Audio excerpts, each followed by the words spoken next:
আমার সালে আহমদ ভাইয়ের কথা মনে পড়ে গেল। ইয়া আল্লাহ, আয় আল্লাহ, বাল্যকালের এক সময় আল্লাহ মুনাজরা মুদরসাত পড়াত থাকতে আল্লাহ প্রায় সময় সালে আহমদ ভাই দারো গিয়া বইয়া সময় রে খাটাইতা।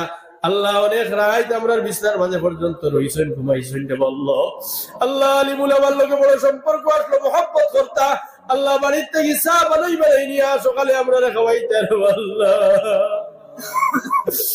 ইয়া আল্লাহ, আল্লাহ আমার সালে আহমদ ভাই কাল পরিত্যাগ করি আখিরাতের মেহমান বনি গেছেন। আয় আল্লাহ, তোমার মান্তিক দুর্ঘটনায় মারা গেছেন। আল্লাহ, আপনার বন্দারে আপনি আর মাফ করিয়া দিল। ইয়া আল্লাহ, মাসুম বাচ্চা একটা সাথে, ইয়া আল্লাহ, যে বাচ্চার মুখে দিছে গেছে অনেক পরিকল্পনা হল, মা বাবার তাকে আশা উম্মিদ হল তাকে আমার বাচ্চা পড়িব, বড় মানুষ হইব, এই করবো সেই করবো, চাকরি নকরি ধরবো।